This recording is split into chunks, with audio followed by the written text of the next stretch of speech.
ముఖ్యంగా జనతన సర్కార్ నడిపిన అనుభవం యవ్వనమంతా మీరు పార్టీకే దారబోసారు. ఇప్పుడు అదే అనుభవంతో ఈ అంటే పార్లమెంటరీ స్థాయి ఈ పందాను ఎంచుకోబోతున్నారా, లేకపోతే మీ పందా ఏంటి అసలు? పార్లమెంటరీ పంథా మాత్రం కాదండి. పార్లమెంటు వేరు, పార్లమెంట్ పంథా వేరండి. ఎందుకంటే పార్లమెంటును ఎన్నికలను మేము ఎత్తుగళ్ళుగా ఉపయోగించుకున్నటువంటిది ఎక్కడైనా కానీ విప్లవోద్యమంలో అవసరాలను బట్టి దాన్ని సరిగ్గా అర్థం చేసుకున్న వాళ్ళు ఉపయోగించుకుంటారు. పార్లమెంటరీ పంథా అనేది ఆ పంథాకు సంబంధించినటువంటి వాళ్ళు, దాన్ని స్వీకరించినటువంటి వాళ్ళు దాన్ని చెప్పాల్సి ఉంటుంది. కాబట్టి నేను అనుకున్నది కానీ, నాతో వచ్చినటువంటి మా కామ్రేడ్స్ అందరం మేము భావించింది కానీ, ప్రజల సమస్యల కోసం రాజ్యాంగబద్ధంగా మనం పోరాడదాం అనేటువంటిది మేము అనుకొని వచ్చినాం. మేము వచ్చే ముందు కూడా ఛత్తీస్గఢ్లో అక్కడి ప్రభుత్వం ముందు కొన్ని డిమాండ్స్ పెట్టి వచ్చినాం. ముఖ్యంగా అందులో 4 డిమాండ్స్ ఉన్నాయి. ప్రభుత్వం చట్టపరంగా ఉనికిలోకి తెచ్చినటువంటి గ్రామ సభలను అమల్లోకి తేవాలి. ప్రభుత్వం 2006లో తెచ్చినటువంటి ఫారెస్ట్ రైట్స్ యాక్ట్ను అమల్లోకి తేవాలి.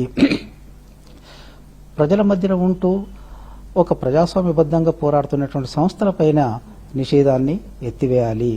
జైళ్లలో అక్రమ కేసుల్లో నిర్బంధించబడ్డ వారిని విడుదల చేయాలి. ఇటువంటి కొన్ని కేసులు, ఇటువంటి కొన్ని డిమాండ్స్ మేము అడవులో ఆదివాసుల మధ్య పనిచేస్తున్న సందర్భంగా మేము ఎదుర్కొన్నటువంటి సమస్యల నుంచి తీసుకొని అక్కడ ఛత్తీస్గఢ్ ప్రభుత్వం ముందు మేము వాటిని పెట్టినాం, వాటితో మాట్లాడినాం. వాటి మీద ప్రభుత్వం స్పందించింది. ఆ తర్వాత చూస్తున్నాం, ఇప్పటికైతే పేపర్ మీద అవన్నీ అమలు చేయడానికి ప్రభుత్వం సిద్ధంగా ఉందని ఒక్కొక్కటి వరుసగా వస్తున్నాయి. ఎందుకంటే డిసెంబర్ 24 పేసా డేగా జరుపుకుంటారు. దానికి ముందే ఛత్తీస్గఢ్ గవర్నమెంట్ మేము అన్ని గ్రామాల్లో పేసాను అమలు చేస్తామని చెప్పిండ్రు. అడవిలోకి సంబంధించినటువంటి 10 ఎకరాల భూమిని ఇచ్చే విషయం కూడా పరిశీలిస్తామని చెప్పిండ్రు.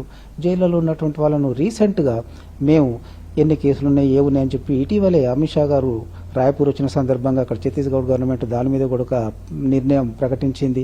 ఆ రకంగా చాలా విషయాలలో మేము డిమాండ్స్ పెట్టినాం. ఆ డిమాండ్స్ తోటి మేము బయటకు వచ్చినాం. వాటి కోసమే మేము ప్రజల మధ్య నుండి వాటి కోసం మేము పనిచేస్తూనే విశాల ప్రజలలో, దేశవ్యాప్తంగా ఉన్నటువంటి విశాల ప్రజల్లో వాళ్ళ సమస్యల మీద రాజ్యాంగబద్ధంగా ఏ మేరకు మనం ప్రజల్ని సంఘటితం చేసి పోరాడగలుగుతామో ఆ మేరకు పోరాడాలనేటువంటి ఒక లక్ష్యాన్ని తీసుకుని బయటకు వచ్చినాం.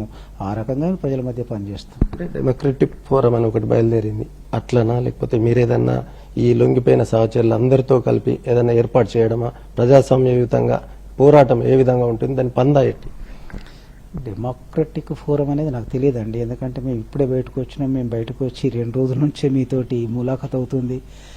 కాబట్టి ఇంకా మేము అందరం కూడా కలుసుకోలేదు. మళ్ళీ ఒకసారి నేను ఇప్పుడు మీకు చెప్పినవన్నీ బయటికి రావడానికంటే ముందు తీసుకున్నటువంటి నిర్ణయాలు, ఆలోచించిన విషయాలు, ప్రభుత్వం ముందు పెట్టిన డిమాండ్లు, ఇప్పుడు మేము బయటకు వచ్చినాం. కాబట్టి బయటకు వచ్చిన తర్వాత ఉండే సమస్యలన్నీ ఉంటుంటాయి. కాబట్టి అందరం కలిసిన తర్వాత అందరం మాట్లాడుకొని మీలాంటి వాళ్ళందరి ఆలోచనలు, విమర్శలు మీతో కూడా సంప్రదించుకొని, సమాజంతో సంప్రదించి భవిష్యత్తు మార్గాన్ని నిర్ణయించుకోవాలని ఉందండి.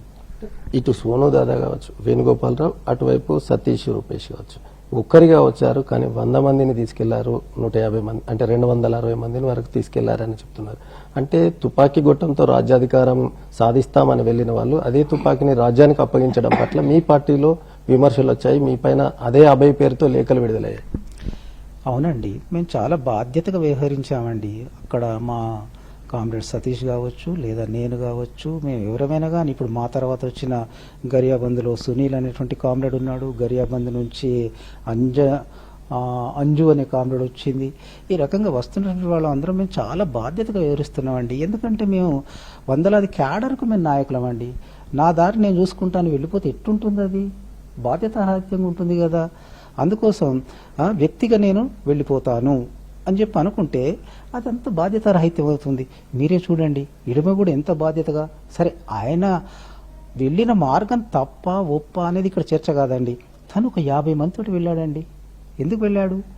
తన బాధ్యత అది. అందుకోసం ఎవరమైనా కానీ మనం నా బతుకుదెరువు నాది, నా ఆరోగ్యం నాది, నా అనారోగ్యం నాది, నేను బయటికి వెళ్తా అని చెప్పి వ్యక్తిగా ఆలోచించడం ఇట్ ఈస్ నాట్ కరెక్ట్.